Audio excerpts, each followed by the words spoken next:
ఈ ఉత్పత్తి చేసే సామర్థ్యం అంతా ఆంధ్రప్రదేశ్లో ఎక్కువ ఉంది, తెలంగాణలో తక్కువ ఉంది.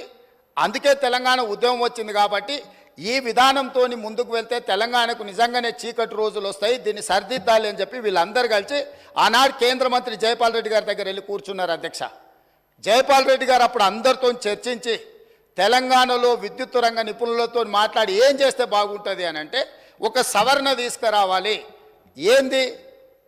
ఉత్పత్తి ప్రాతిపదికన విభజన జరగకూడదు, వినియోగం ప్రాతిపదికన విభజన జరిగినప్పుడు ఉమ్మడి రాష్ట్రంలో తెలంగాణ ప్రాంతానికి అత్యధికంగా ఏదైతే విద్యుత్ వినియోగం జరుగుతున్నదో వినియోగ ప్రాతిపదికన మనకు విభజన జరిగితే తెలంగాణకి ఎలాంటి ఇబ్బంది ఉండదు అని చెబితే హుటాహుటిన జైపాల్ రెడ్డి గారు సోనియా గాంధీ గారి దగ్గరికి, మన్మోహన్ సింగ్ గారి దగ్గరికి వెళ్ళి హైదరాబాద్తో కూడుకున్న తెలంగాణ రాష్ట్రం ఇచ్చిన మనం తెలంగాణకు విద్యుత్తు ఒకవేళ కొరత ఏర్పడితే తెలంగాణ రాష్ట్రం అభివృద్ధి కుంటుపడుతుంది, కుప్పగూలుతుంది అని చెప్పి జైపాల్ రెడ్డి గారు వెళ్ళి కన్విన్స్ చేసి రాష్ట్రం ఏర్పడ్డ తర్వాత స్పీకింగ్ ఆర్డర్ ఇప్పించింది. అధ్యక్ష, విభజన చట్టంలో లేని, రాజ్యాంగంలో లేని ప్రత్యేకమైన మినహాయింపు ఒక్క తెలంగాణ రాష్ట్రానికి ఆనాడు ఇక్కడ ఉన్న ఎమ్మెల్యేలు ఆనాడు ఎంపీలుగా పోయి జైపాల్ రెడ్డి గారితో మాట్లాడితే జైపాల్ రెడ్డి గారు కేంద్ర మంత్రిగా ప్రధానమంత్రి మన్మోహన్ సింగ్ గారిని, యూపీఏ చైర్పర్సన్ సోనియా గాంధీ గారిని ఒప్పించి వినియోగం ప్రాతిపదికన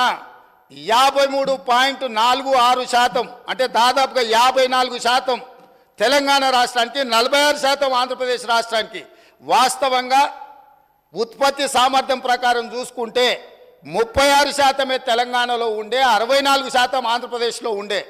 విభజన చట్టం ప్రకారం తెలంగాణకు 36% వచ్చే విధంగా, ఆంధ్రప్రదేశ్కి 64% వచ్చే విధంగా ఉంటే జైపాల్ రెడ్డి గారు తీవ్రమైన కృషి చేసి తెలంగాణ రాష్ట్రానికి 53.46% ఇప్పించి కేంద్ర ప్రభుత్వం నుంచి ఆదేశాలు ఇప్పించి ఆనాడు తెలంగాణ రాష్ట్రాన్ని చీకట్ల నుంచి కాపాడింది. అధ్యక్ష, ఇక్కడ కూర్చున్నోళ్ళు పొంకనాలు కొడుతున్నోళ్ళు ఎవడేం చేయలే.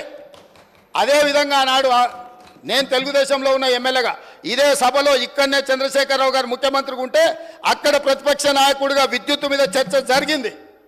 ఆనాడు సమాధానం చెప్పలేక తెలంగాణకు చీకటి రోజులని పేపర్లు కింద కొట్టి ఆనాడు స్పీకర్ గారికి ఇక్కడి నుంచి హుకుం జారీ చేసి మార్షల్స్ను పెట్టి నా నీడ్చి బయట పడేపించింది. అధ్యక్ష, రికార్డులు తీయండి. 2014-15 సందర్భంగా ఆనాడు ఇదే సభలో జరిగిన చర్చలో చంద్రశేఖరరావు గారు ఏ విధంగా సభను తప్పుదోవ పట్టిస్తుండు, ఏ విధంగా ప్రజల్ని మభ్యపెడుతుండు, ఏ రకంగా కాంగ్రెస్ పార్టీ ఆ రోజు నేను తెలుగుదేశంలో ఉన్నా నేను స్పష్టంగా చెప్పిన ఆ రోజు రికార్డులు తీయండి అధ్యక్ష, మీరు సభను వాయిదా వేయండి, అవసరమైతే రికార్డులు తీద్దాం.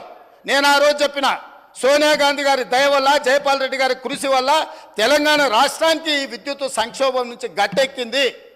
నేను తెలుగుదేశం ఎమ్మెల్యేగా ఉన్నా వాస్తవాలను చెప్పాలి అని చెప్పి అక్కడి నుంచి నేను తెలుగుదేశం ఎమ్మెల్యేకి ఈ సభలో మాట్లాడితే ఈ సభ్యుడు వాళ్ళని పొగడతాడా, మార్షల్స్ని పెట్టి ఈడ్చి బయట పడేయండి, నన్ను ఈడ్చి బయట పడేపించండి. అధ్యక్ష, ఈరోజు మీ ద్వారా తెలంగాణ సమాజానికి ఈరోజు నేను చెప్పదలుచుకున్న అధ్యక్ష, ఆ రకంగా తెలంగాణ రాష్ట్రాన్ని విద్యుత్ సంక్షోభం నుంచి ఆనాడు జైపాల్ రెడ్డి గారు, సోనియా గాంధీ గారు, మన్మోహన్ సింగ్ గారు కాపాడినరు. ఆ తర్వాత ఉమ్మడి రాష్ట్రంలో తీసుకున్న నిర్ణయాల వల్ల భూపాలపల్లిలో ఉన్న 1200 మెగావాట్లు కానీ ఇతర ప్రాంతాలలో ఆనాడు ఉమ్మడి రాష్ట్రంలో ప్రారంభించిన పవర్ ప్రాజెక్టులు తెలంగాణ రాష్ట్రం వచ్చిన తర్వాత ఉత్పత్తిలోకి వచ్చినాయి. కాబట్టి అడిషనల్ పవర్ మొత్తం మనకు యాడ్ అవ్వడం వల్ల తెలంగాణలో విద్యుత్ సంక్షోభాన్ని నుంచి మనం బయటపడ్డాం. అధ్యక్ష, ఇవాళ నేను సూటిగా సవాలు విసురుతున్నా. ఆనాడు 7000 చిల్లర మెగావాట్లు ఉంటే మేము 19,000 చిల్లరకి తీసుకెళ్ళినామని. ఎవరు అధ్యక్ష? వీళ్ళ తాతలు ఏమన్నా ఉత్పత్తి చేసిరా, వీళ్ళేమన్నా చేసిరా? సోలార్ పవర్ ప్రాజెక్టులో 5,600 మెగావాట్లు ఈరోజు చెప్పుకుంటారు కదా. ప్రైవేటు పెట్టుబడులు ప్రైవేట్ వాళ్ళు తీసుకొచ్చి పెట్టింది అధ్యక్ష. రాష్ట్ర ప్రభుత్వానికి అనాపైస సంబంధం లేదు. 10 సంవత్సరాలు వీళ్ళ ఏలుబడిలో సోలార్ పవర్ ఓన్లీ 1 మెగావాట్ అధ్యక్ష. సిగ్గు లేకుంటే ఇంకా కూడా మేము విద్యుత్తును ఉత్పత్తి చేసామని అబద్ధాలు చెప్పి సభను తప్పుదోవ పట్టించే ప్రయత్నం చేస్తున్నారు అధ్యక్ష. అదేవిధంగా అధ్యక్ష, ఇవాళ BHE